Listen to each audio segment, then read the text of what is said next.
The office was quiet, the hum of the air conditioner mixing with the soft click of my heels on the marble floor. I leaned against the window ledge, feeling the smooth silk of my blouse brush my arms. The city skylines stretched endlessly beyond, yet my mind wasn't on the traffic or the lights. It was on the text I had just received. "Can we talk?" Alex. Alex. My ex-husband. And the reason I had left my family home in tears years ago. My thumb hovered over the reply button, heart racing even though I knew better than to get sucked back in. I had built this life, piece by piece, hiding the strength that they had laughed at, hiding the woman I had become while they assumed I was broken. The memory of that night, the screaming, the betrayal, flashed in my mind. My brother had stood there, wide-eyed, as Alex nodded along when she accused me of ruining their lives. The injustice had burned so deeply that leaving had been the only option. I shook my head, trying to focus on the present. The smell of fresh coffee from the break room reminded me I had survived the past. I had survived everything. And yet my phone buzzed again. Another message. "Please, just hear me out." I closed my eyes for a moment, feeling the weight of years, the ache of old wounds, and a strange flicker of curiosity. Maybe it was time to confront it all. Maybe it wasn't about them anymore, it was about me. 2 years earlier, I had been standing in the middle of my family's living room, hands trembling, heart pounding like a drum in my chest.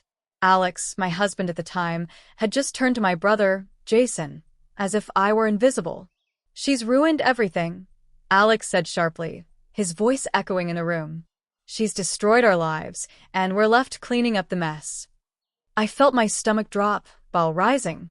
My own blood, my brother, was nodding along, his jaw tight with tension. I had never seen that look on him before, a mixture of fear and betrayal, the way someone looks at a stranger who's suddenly supposed to matter more than you. My voice caught in my throat when I tried to explain myself, but no words would come out. The lump was suffocating, the weight of disbelief pressing down on me.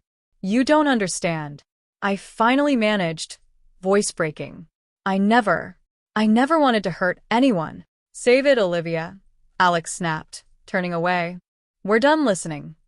I sank to the floor, tears blurring my vision as my grandmother's words from years ago echoed in my mind.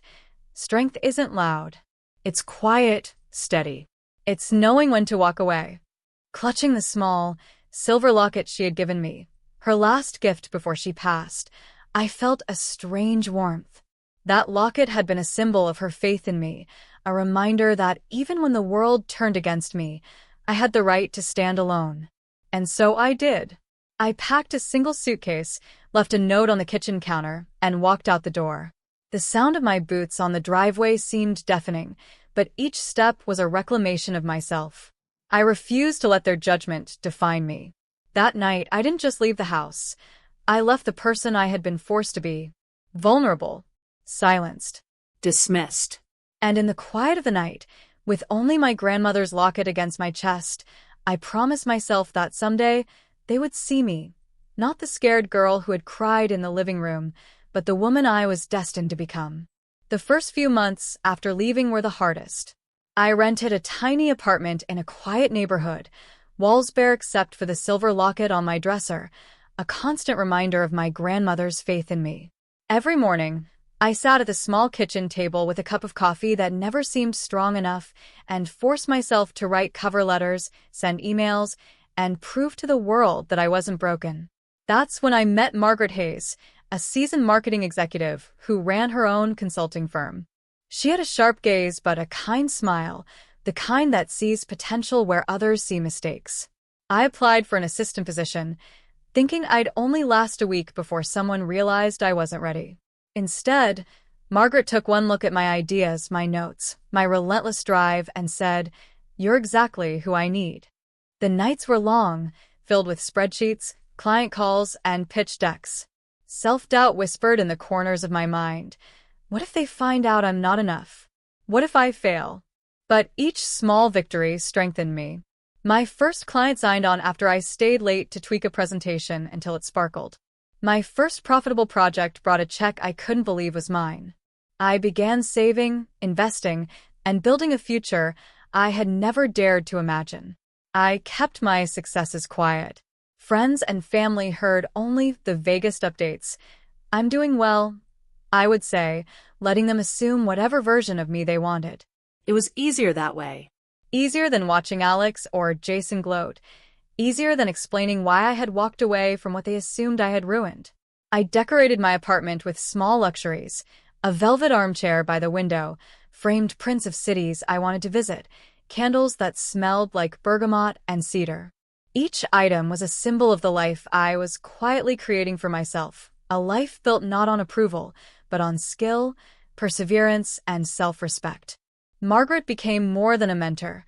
She became proof that someone could believe in me without judgment, that success could be mine without anyone else's permission. I was learning not just how to survive, but how to thrive, and the thrill of it filled me with a quiet, burning satisfaction. By the time I received the first of what would be many lucrative offers from other clients, I realized I had created something invisible to my old life, a version of myself so strong, so capable, that no accusation, no betrayal could touch her. The girl who had cried on the living room floor still existed in memory, but Olivia Bennett, the woman writing her own story, was untouchable. The sound of the doorbell echoed through my apartment, startling me for a moment. I smoothed the silk of my blouse and glanced in the mirror, catching the faint glint of my grandmother's silver locket resting just above my heart. Calm, composed. Ready. I opened the door to find Alex and Jason standing there, faces pale and tense. Alex's lips were pressed in a thin line. Jason's hands were shoved deep into his pockets, as if bracing for a storm. I gestured for them to come in. Coffee? I asked, voice steady, casual. They exchanged glances but followed, the weight of unspoken tension filling the room. They froze as their eyes roamed the apartment. The walls weren't bare anymore. They were adorned with carefully chosen abstract prints and photographs from my travels. A gleaming mahogany desk held an array of awards and plaques, each representing a milestone they had never imagined I could reach. My laptop rested on the desk, open to a dashboard of client reports and financial summaries. Alex finally broke the silence. Olivia, this isn't what we expected. I allowed a small, controlled smile. I imagine it isn't. Let's just say the version of me you knew, the one you decided to judge, is gone. I think it's time you see who I really am. I led them to the desk and pointed at the figures on the screen. These are my accounts. The firm you assumed I'd never survive in? I own a majority share now. These are my clients, my projects, my accomplishments. Every step I took without your permission, without your interference. And yet, here I am. Jason's jaw dropped. Alex looked as if someone had slapped him across the face. Silence stretched, thick and heavy, until I let it linger long enough for the truth to settle. You thought I was fragile. You thought I would crumble under your accusations. I continued, voice calm but firm. You thought leaving was weakness. It wasn't. It was strength. Alex swallowed hard. We didn't know. You didn't try to know, I corrected. And that's why you don't get to dictate my story anymore. Not you, not Jason, not anyone. I've built this life with my own hands, and the girl who cried on the living room floor? She's still here, but she's stronger than you could ever imagine. I could see it then. The guilt, the disbelief, the shame flickering across their faces. Jason's shoulders slumped. Alex's eyes widened as he realized how completely they had underestimated me. I gestured to the locket, letting it catch the sunlight. This is a reminder. Strength is quiet. It's steady. And it's mine. They didn't speak for a long moment. I let them take it all in.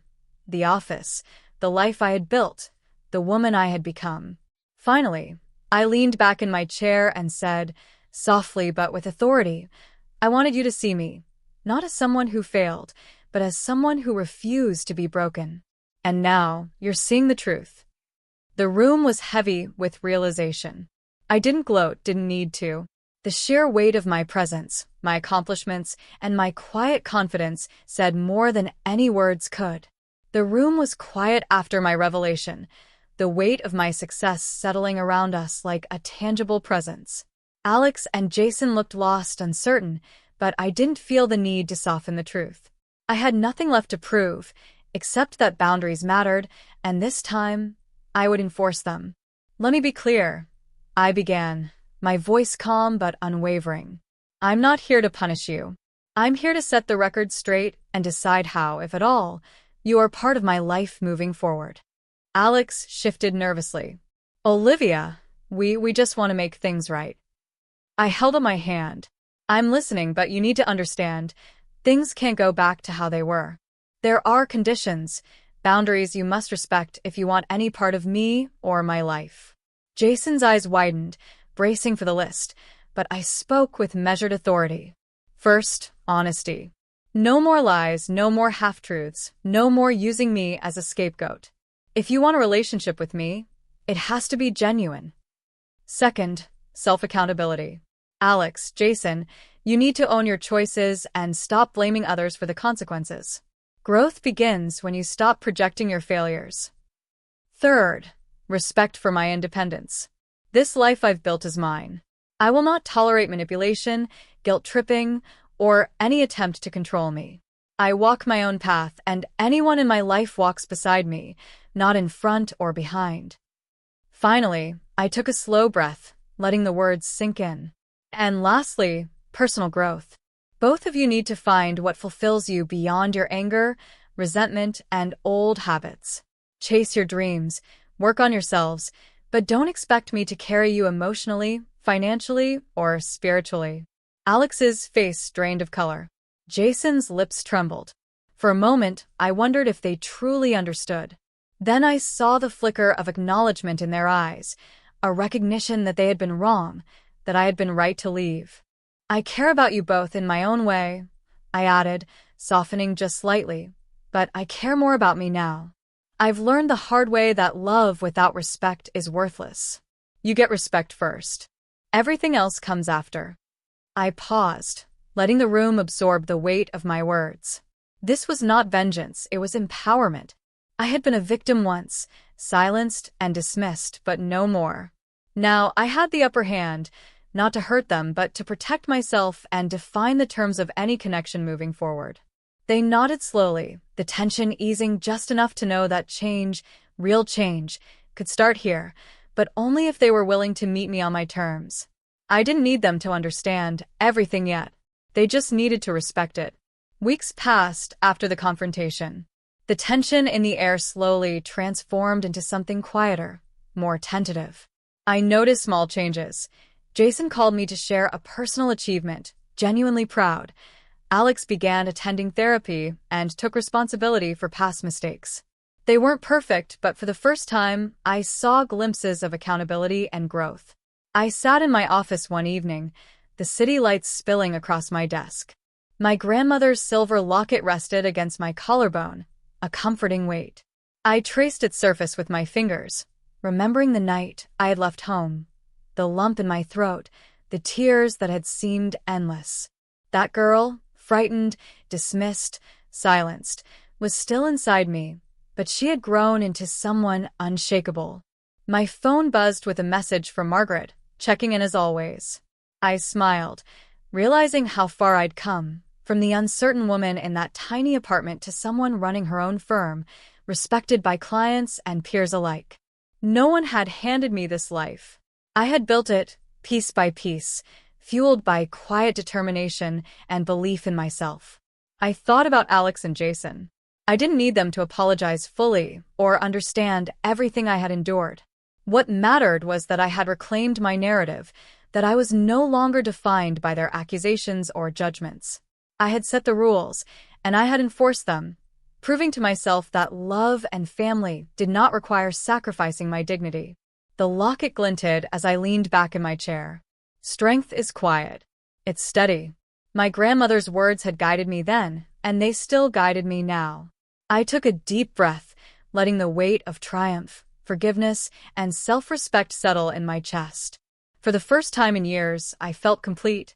Not because anyone acknowledged me, not because I had revenge or approval, but because I had honored myself. I had chosen my life, my happiness, my rules.